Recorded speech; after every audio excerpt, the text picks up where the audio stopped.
Hello. How are you? Hello. Happy Friday. How are you? Yeah. I woke up today, so I guess that's good. I'm glad that you did. That would have been a really bummer of a phone call. You know, that would have been the no-show of all no-shows, Dude, unfortunately. truly. I would have been real bummed. Not gonna Yeah. lie. I mean, my week has been a little crazy, but it's fine. It's Friday, so we made it. It's Friday. It's Yeah. Friday. Yeah. How are you? How was your week? Um, good, I think. You You know, think? um, You sending just emails. disassociate through. Yeah. Sending emails, planning events, the whole nine. So that's Not just for my you. life. Okay, okay. Well, should we get into it and Yeah. start the thing? Okay. Let's dive in. Welcome back to Clout Coded. My name is Audrey, CEO and founder of the Doyen Agency, an influencer marketing and events agency in New York City. My name is Katie, and I work in influencer marketing tech. And I've worked in the tech industry for influence marketing for about 4 years. We're going to have a little chit chat today about AI. I know we are. Mm. Uh, oh my God, I'm dying. Okay, yeah. So, Oh my God. okay. So recently, all over LinkedIn, I've been seeing these posts about, I don't know if it's one guy. Honestly, it might be one guy, but it went viral the other day. And I feel like I've seen multiple posts, but can't confirm nor deny. Um,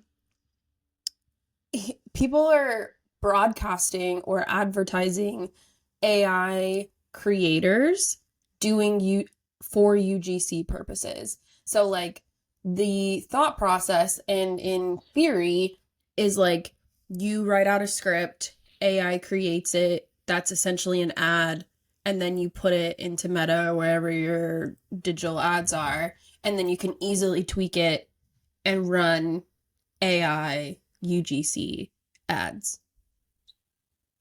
I have so many thoughts and feelings. I don't even know where to start. Okay, well, First of all, let's back things up for a moment okay, and just define UGC versus IGC just in case anyone needs it. Because I know for me, working in marketing tech, people get it twisted and confused pretty often.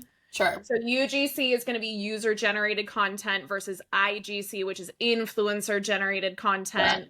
UGC creators, the easiest way I can explain it to anybody is it's like hiring a photographer to take photos for your website versus hiring an influencer to promote your website to their audience because they have a large following. So UGC is like contracting someone to do something hyper specific, but they're not necessarily going to share it for the clout or for additional following. They're creating XYZ for you purely as an asset for you to syndicate across whatever you want to. So essentially, like UGC creators are like their own little cohort within the rest of the influencer sphere of a way for brands to contract people to make hyper specific content without having to worry about working with an influencer who's going to be, thinking of their audience or thinking of their own branding or thinking of like their own vibes on their page and wanting things like affiliate commissions or additional flat rates. And so it's a great way for brands to really like diversify their assets, get things for their website, get things for paid ads. It's just another way of getting Yeah. content that's not directly from an influencer. The reason I have so many thoughts and feelings about it is because UGC creators are still humans Uh-huh. and they're still applying that human touch Yeah. to creating whether it's like still content or video content or Yeah. like really beautifully produced ads. And I feel like we're seeing AI even on the influencer side, which is super cringe.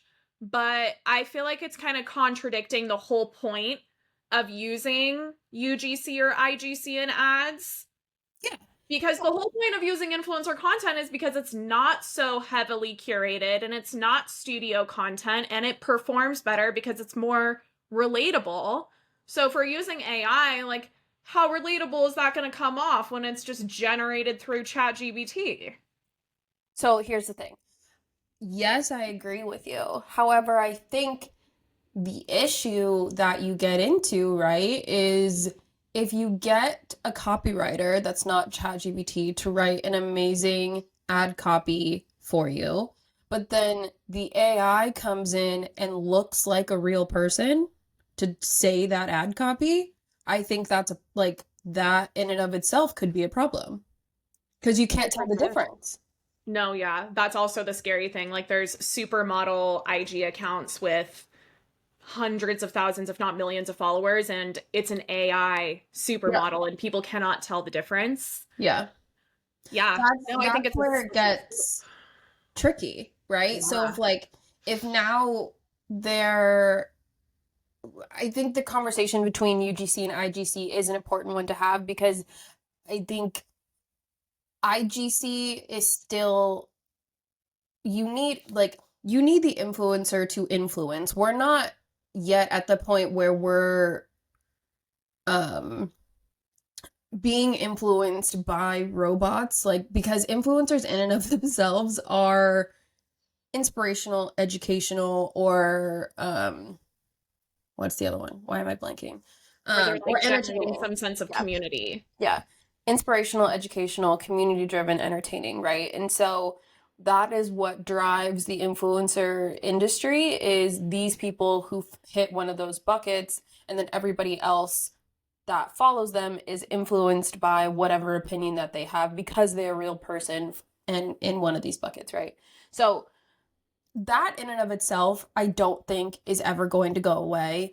I actually know it's never going to go away because just as human beings, we're always influenced by a particular group of people, several groups of people. And so who those people are will shift over time. But like the influencer industry in itself is like not going away. However, this idea that you can create ads and not that look like UGC that are just as compelling as a UGC scripted ad, but then you can have not a million, but like hundreds of the same AI looking person tweaking the ad and you're putting it out and you don't even have to pay the person. Like that's crazy. To me, that's crazy. It is crazy, but you know what it's also kind of reminiscent of? I see a lot of brands these days actually hiring an in-house content creator. So it's almost like having an in-house influencer making the majority of smart, which is smart. So smart because then you just have someone who, you know, knows how to make content. They know how to leverage that side of influencer marketing. But then you have the same face over and over and over, which I think loses the traction after so many posts. I mean, like in a traditional marketing funnel, they say it takes like 5 to 8 times of seeing a certain piece of content before you're going to move into a consideration stage of making a purchase. Correct. So if all I'm seeing is Sally Joe that works at brand A making all of their creator content, like how much longevity does that have? However, with AI, they're going to be able to, like you said, make like small tweaks. And so it's continuously tricking the audience into thinking that this is new content or a new ad asset. Yeah. So on and so forth. So, or just like new people, right? Like if you can pick one AI avatar, what's stopping you from picking 20, right? So, yeah, it's really interesting. I don't necessarily know how I feel about it. Obviously, being in the creator space, it definitely makes me worry for people that are strictly UGC creators. Especially especially as the AI gets better and you really can't tell the difference. Right now, I think the AI is still kind of very obvious that it's so polished. These characters are so attractive. They're like it's a little like what is happening right now. Doesn't feel like a real person. And so I think at this current stage we're not there yet, but what's to say that down the road you're going to get somebody with uneven pigmentation, you're going to get somebody with a non-symmetrical face, right? You know what I mean? Like there's no stopping somebody using AI and getting a character that literally looks like your regular Joe Schmo reviewing this product. Yeah, definitely. But do we think it's going to go as far as we won't be able to tell the difference between a real influencer and someone who is an AI influencer outside of the world of UGC? Because I think like I don't think so. UGC typically is used in ads or email marketing, or sometimes it's like added to website content. Yeah. But when it comes to ads, I think that a lot of us are very, very trained to be able to tell the difference between something that's an ad and something that's organic content.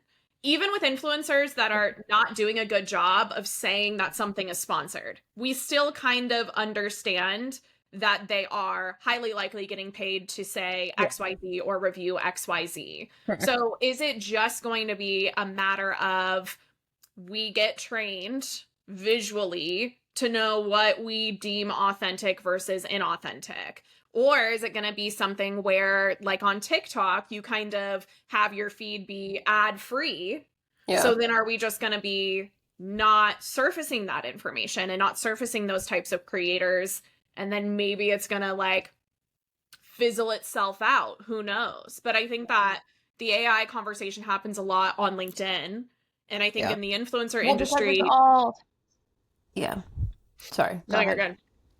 I just think in the influencer industry, people don't realize how much of a people management job it is and how much of a That's all it relationship is. building job it is. Yeah. And how really at the end of the day, it's talent management more than anything else. Yep. So if you want to remove the talent from the talent management, I think it's going to have an impact on your revenue and your sales because, again, we're trained to see if that person is actually passionately and authentically talking about a product versus if this is this highly polished, too beautiful of a person running an ad across socials that pops up way too many times, you know? So, Yeah. I mean, I think it's still too early to tell.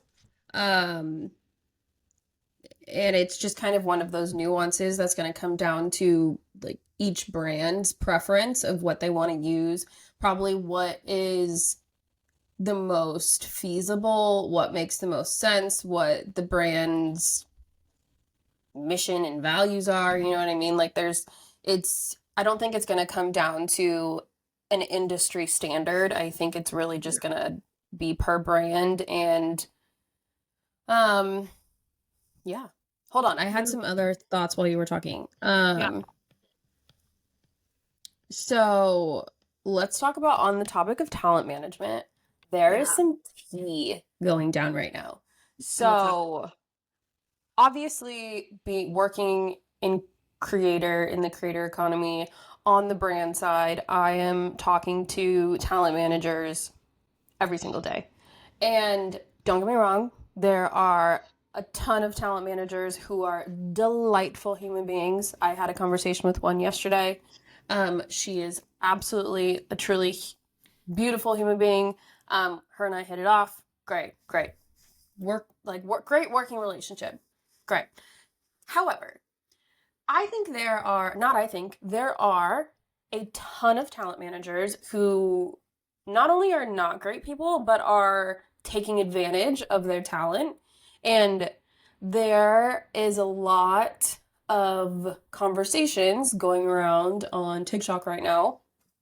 And I've said this hold on. There's a lot of conversations going around on TikTok right now about how talent managers are maybe not disclosing the correct amount of the contract and paying the influencers whatever, like 20% of the fee, and then the agency's taking 80%, or that the talent is never knowing what their contracts are, and so I've also seen this conversation on LinkedIn of talent agents kind of not bashing, but just like taking 30, 40, 50% of a client's contract, But then, so, okay, obviously that's insane. However, I've said for years that I really don't enjoy working with creators that have talent managers because A, not only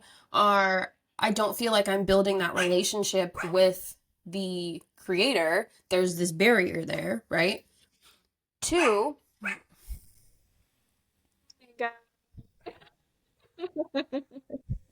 hold on. She agrees. Two, they're creators with talent managers. Their rates are 5 times higher, 5 times, 10 times, whatever it is, Yeah. insanely higher. Yeah. And so they price themselves out of so many deals, Oh, yeah. right? So like, I just think I don't have an issue. I don't have an answer for this, but like with talent managers now coming out being so shady, a lot of the times they're super hard to work with, making me never want to work with that particular creator again because Yeah. they're represented by really hard to work with people. And their rates are just, Crazy. for lack of a better word, completely unrealistic. Yeah. Completely unrealistic. It's really frustrating when you are, because like you were saying before, this industry is largely built off relationship building, largely built off that.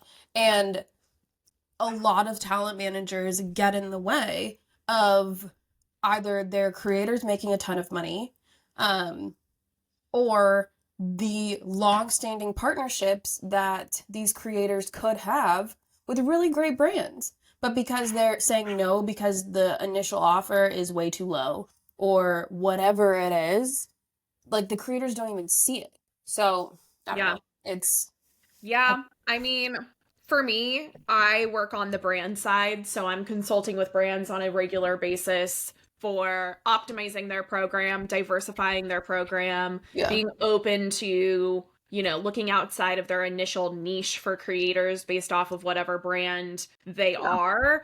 And it's interesting because I have some brands that say, oh, I work with about 90% agents and managers. And then I have other brands who say, I will not work with agents or managers. And I think it's gotten to that polarizing point. But also, to be like quite honest, this is nothing new. I think that we saw this, with celebrities who have been burned by their managers. Like, there's always going to be shady people out there. Yeah. And this might be, a hot take or a controversial take, but at the end of the day, if I'm an influencer, it's my business. Yeah. And I should be running that business and having my own checks and balances and making sure that I am privy to such information. And the whole point of having a manager is so that you land more deals. But I don't think that should mean that you don't read your brand contracts or you aren't being looped into every single opportunity. I think if I were an influencer, I would probably piss off my agent because I would want to be so involved with knowing who am I getting outreach from? Am I aligned with that brand? While the manager may not agree every single time, it would hypothetically mean I pass on deals that they think I should take and vice versa. Maybe I take deals that they think I should pass on. Yep. So unfortunately, I think whether you're thinking of, managers and agents of celebrities or even like assistants to reality stars who are, getting a lot of those emails on behalf of their bosses, or even if you're just thinking of anyone who runs a small business and you're looking at your tax professional or like whoever's looking at your books, you're always going to have this additional set of eyes who's going to have their own set of opinions and also what they think that they should be earning off of you. So I think creators really need to learn their business acumen and how to make sure that they're protected. And I think a really good example of that is, oh my gosh, her name on IG is like Your Rich BFF. She used to work on Wall Street. And he recently interviewed an influencer who essentially broke down his finances of what he made for a year versus what he actually took home. And He has not only his manager, but he also has a lawyer who goes over all of his contracts. And he really does his due diligence for every single brand deal in order to make sure that no one around him is on the line in any sort of way. But also, he's heavily, heavily invested in his own business Yeah. on so many levels. So that way, he's always aware of everything that's coming down the line. Yeah. But also to the other side of it, like if you're a huge, huge, huge TikToker and you don't have time to be bothered with every single brand deal coming through because it's probably hundreds. Yeah. You need to have a manager that you can rely on and you're not second guessing that they're taking too much of the split or what have you. But that's not the majority, right? The majority is the people in the 10K to 500K, Oh, right? yeah. That all have managers and you're 1,000% correct. They all need to be seeing or aware or at least signing the contracts for themselves of Yeah. how much they're making, what they're committing to, what is happening. If they want to be checked out and not get all the inbound emails, then that's fine, because I'm assuming, like you said, that there's a ton. And you're right. I probably wouldn't, like, I'm a creator, but I'm not an influencer. And so I even still get emails that are like, I would never do this, or this might be kind of cool, right? But like, so I'm assuming the bigger you get, it's just you're inundated daily of just a ton of stuff. And so Yeah. you probably do want somebody to sift through all of that, bring you the most interesting ones of the day, and then you both decide. But having someone completely in control and you having no idea, you just making content and getting a check at the end of the month is insane. Yeah, but I also think that is that person's decision. If that's how they want to run their business Yeah, with that's fair. one eye closed, that's their decision. That's If fair. they want to be fully, fully involved and read every single contract and sift through all their emails, that's their decision. But I think really at the baseline of this conversation, what it really, really, really comes down to is that there is no regulation in this industry. There is no verified, consistent payment scales. There is no consistency to what you should get paid based off of your following or your engagement. And with the increase of agents, I think it has increased people's audacity to just shoot their shot and ask for what they can ask for, which do that, but also realize it could mean passing on things that in the long run could be really great. Because on my end, I'm working with brands that don't always have budget. And that's I was just gonna ask you this. So when you're consulting, because you consult on, how many brands do you consult on? I mean, on any given time, it's a range of like 50 to 65 brands coming in and out of my book of business, sometimes more.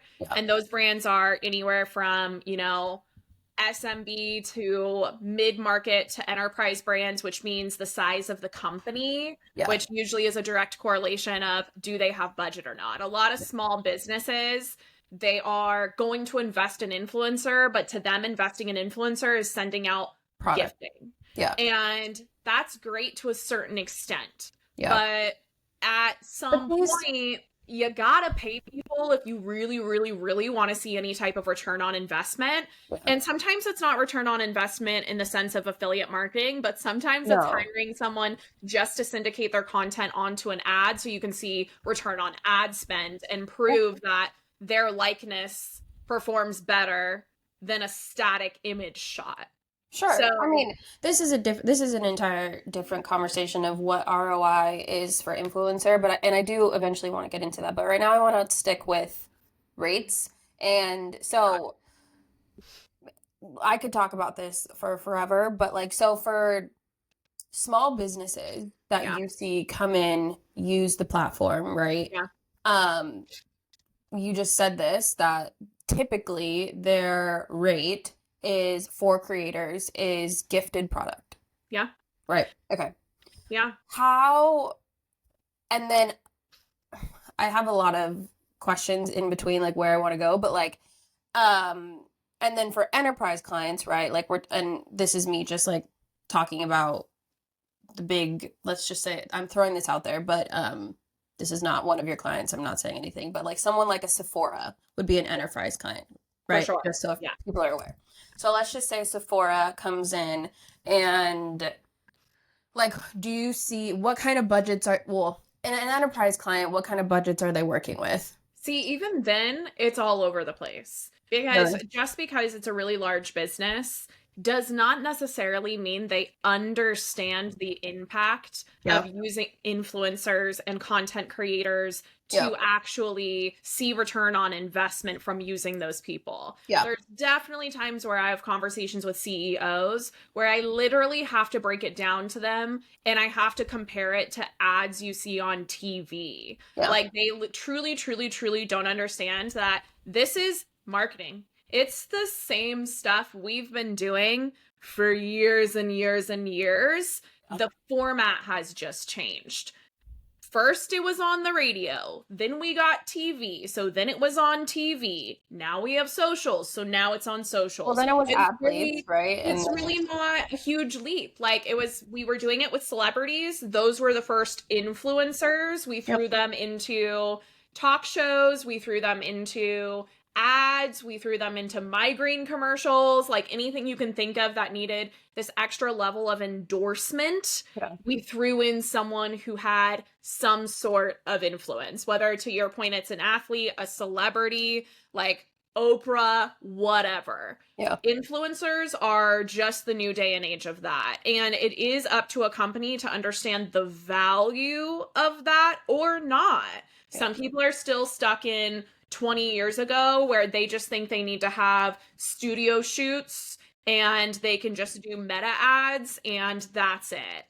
That's fine, but it's not a diversified effort in your marketing funnel or your marketing pipeline. So when I work with large clients, yes, they generally have more budget. However, they are dedicating that budget to very specific niches. They're going to have small cohorts of people who are getting paid large sums of money to gain what we call awareness. We are purely using them and their audience to get the brand's name out there. Then they're going to use some more smaller nano influencers to actually drive content and syndicating that content across channels because they're cheaper to work with. And then the people in the middle are going to be really wonderful for ambassador or affiliate-esque programs because really what you're trying to do here is align an influencer with what they're good at. That's really what brands should be doing, just like you would with any other form of talent. Like if Jennifer Aniston is really, really, really good at speaking to this type of brand, then that's what she's going to speak to. While Khloe Kardashian is really good at speaking to activewear, so that's what she's going to speak to. If influencer A is a salesperson and they convert their audience, affiliate. If influencer B just makes the most beautiful content ever, ads. So I think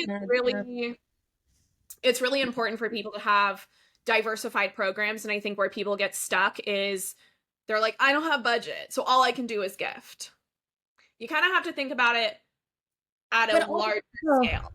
For sure. And I think what's really interesting with where the industry is at right now, or just social in general, is a lot of people still think that influencer is too expensive in terms of budget, right? But like a lot of brands don't look at what the potential ROI could be if they allocated some of what the millions that they're spending on meta ads and turn that into influencer boosted content or influencer content or whatever it is, and watch how many views or impressions they get that way, how many sales they get that way, versus dumping so much money into how expensive meta ads are these days. Because to your point earlier, right, like a brand, if they jump on and they're like, we're not even going to think about influencer, we're just doing meta ads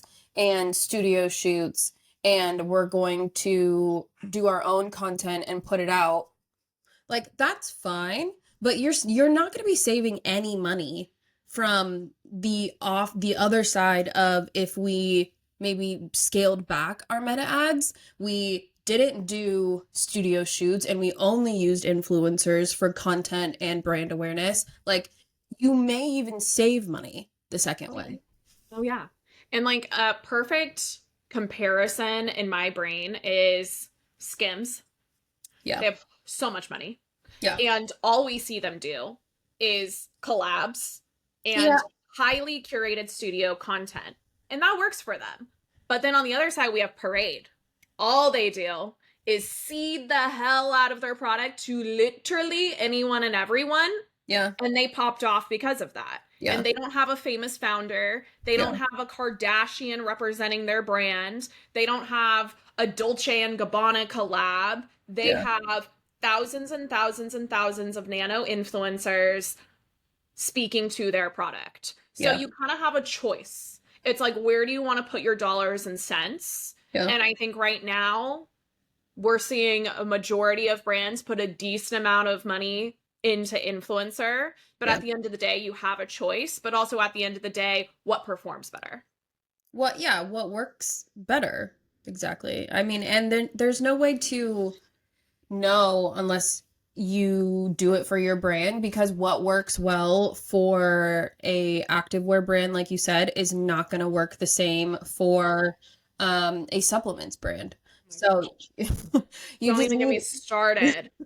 I think that's another issue too. And like where I think people probably get offended when people say influencer marketing is the Wild West, because I think that was like the tagline 5 years ago. For sure. It's not really the Wild West anymore. However, when I have brands come and ask me for case studies of how they should do it based off of another brand, why?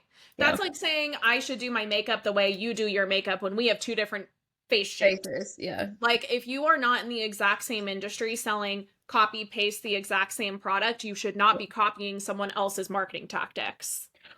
Yeah. I mean, okay. To a certain extent. Exactly. I think a lot of people, well, how do I want to say this?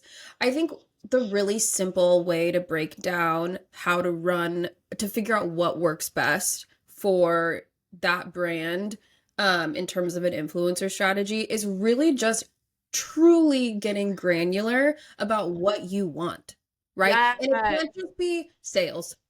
Okay. Well, that's everyone's end bitch. goal. I know you want sales. That's why you started this company. You want sales. You want to be the next like $1 billion idea. Okay, awesome. In terms of influencer, like get really specific about what you want from influencer. Is it sales? Okay, fine. Is it content so you can post on your own social channel? Is it content for ads? Is it brand awareness? Like, do you not care about sales? You just want product in hands, posting about it. Do you want, why am I blanking? Do you want, like, what do you know want? what you mean? No, I know. It's like insert the Ryan Gosling, like, what do you want? Yeah, meme. exactly. Because really at the end of the day, I think the thing that makes it click for brands who have never done this before, that I'm guiding through this process, is reverse engineering it. Yeah, I have a brand new brand that's kind of going to be a bit of a competitor in the Fitbit Oura Ring space. Cool. And so they're, gaining their own traction on socials. They don't have a whole heck of a lot of brand awareness. They don't have 1 million followers on Instagram. Yeah. So when she's going to work with influencers, she's like, what do I even ask for? Well, what do you need the content for? Let's start there. Yeah. Why are you even doing this? Why are we here? Why are we on this Zoom call right now? Do you want content for your website? No. Do you want content for your own socials? Yes. Okay, great. What type of content do you want for your socials? Videos? Or do you want static posts? Static photos? Do you want static? Do you want them funny? Like what is your brand type? What is your brand voice? What is, like, who are you? Right? And so truly. Do you want a little mix of both? You want half your influencers doing aesthetic, really cool shots and videos, and then the other half is like testimonials to tell everybody how fucking cool you are? Okay, awesome. There's your Instagram strategy, or there's your influencer strategy. Find creators that match that vibe. Yeah. But like coming in here and being like, I want sales. Okay, great. We can do that. But like throwing thousands of dollars at creators and then being like, I didn't get sales. It's like, well, you probably didn't have the right strategy and you were just copying what you thought someone else did, and it didn't work because that wasn't your brand. I also think the biggest thing that people don't do, or what they mess up more than anything else, is they're like, I want sales, I'm going to pay people, I'm going to give them an affiliate link, and then they only get one piece of content. Yep. I'm sorry, what? Like, when have you gone and seen one piece of content and instantly made a purchase? I hope never, because whoever that is that got you to make that purchase, damn. But like, or when just, you, girl, you're like, wildly like exactly. Unless it's someone who has a locked in audience where literally anything that comes out of their mouth converts. Yeah. In which case it's probably, you know, someone in the realm of the Kardashians of the world, where you're going to have to pay a pretty penny to get on their pages. And even then, it's more of an awareness play more than a conversion play. Yeah. It's like, no, you need to actually work with people multiple times in order to convert their audience. So you're wasting your money by spraying and praying and just doing one and done partnerships. For sure. I will say, the two niches that I found that are like add to cart instantly are, mommy bloggers. Oh, mommy bloggers, yes. And book talk. Oh, book talk, yes. But also, don't you think because of that, well, mommy bloggers, like, their audience, it's different. They like are desperate for assistance, which makes so much sense. But also, a lot of the things promoting in those realms, small average order value. Book talk, small average order value. Oh yeah, no, it's not insane orders. That's also something to consider. Like, when I'm working with brands where they have a very large average order value, because maybe it's like a home furnishing brand where the sheets are $1,000. Yeah. Well, you're going to need to do some work to convince me that I should spend $1,000 on my bed sheets. So if you have one person tell me one time I should buy this, and they obviously were provided those bed sheets for free, that's not doing it for me. And I think right now, you mentioned this earlier, we've shifted from just like, we just need to show it to them 5 to 8 times and then they're going to convert. No, we need to show them loyalty and community and an influencer that's aligned with the brand and passionate about what they're talking about and probably semi-educated in that space to actually sell people on a lifestyle or sell people on what is going to enhance their current living situation, whether that's like a product, a course, what have you. Yeah. So let's take the $1,000 sheets, right? So typically, let's just say typically, your average Joe does not spend $1,000 on sheets. I think they're shopping at Target, they're going to Walmart, it is like, maybe they're going to Crate and Barrel, but probably not. You know what I mean? Maybe Pottery Barn, but maybe not.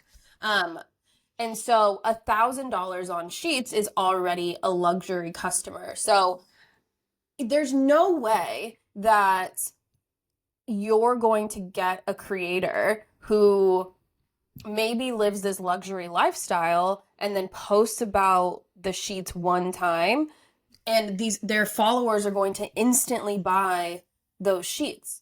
Because let's look at it from a consumer standpoint, right? Like, I'm probably following this creator because of her luxury lifestyle, because it's different than mine. So she gets these sheets, she posts about them, she says that they're amazing, her room is immaculate, I'm like jealous, right? I write them down like, or I like the post, and then I never think about the sheets again. Yeah, or I take a screenshot or I save it, and then it never ever is touched. I never think about it again. Until maybe like 2 years from now when I'm buying new sheets. Maybe. I think that's also remember. But like it's like you need either long-term partnerships, and that's a whole other separate conversation that we can talk about. Or you need like I lost my train of thought. My dog is going crazy. So look at that. You need long-term partnerships, and don't expect people to buy one thing. It doesn't matter if your product is $2 or $2,000. That was the whole point. When people say their affiliate program isn't working, the first thing I look at is the frequency in which that person posts about the product and their affiliate link. Yeah. First thing I look at. Yeah. Yeah. Yeah, girl. What a day. What a chat. What a What a chat. little chat that we had. Um, cool. Well, this is fun. I As will, always. as always, you look stunning. Oh, thank you. I'm digging the red, and then also the nails are V cute. I need to get them done. I actually kind of hate them. I'm not really a pink girl, but I know, and I'm wearing blue. Like, who am I? no, I really like your nails I too. Like know, that's why I'm like you with your blue. dark hair, it does something. It does something. So thank you, TikTok. I am a high contrast girly. Learned that. I'm definitely like not quite in my colors right now, but it's fine. No, It's fine. because your hair is not blonde. No, that's also like a little too, that washes me out in a different way. Like, I Yeah, feel but like it's so for hot. It looks so good. thanks, thanks. Post wedding, Post wedding, maybe I'll just shave we're my gonna shave it off and go blonde. I'm not. It's not my look. But No, but we've determined look, you have a lumpy noggin, I so do. I have a divot. I have a uh, divot. I don't know. Now I'm like, I don't know, maybe I'm a long hair girly now. Something has shifted and I no longer feel like Lord Farquaad, so You never looked like progress. Lord Farquaad. Progress. That you never looked like Lord All Farquaad. right, well, I Okay, need to well, jump this for a was call. delightful. It's okay. I'll see you next week. Okay, toodaloo. Bye. Bye.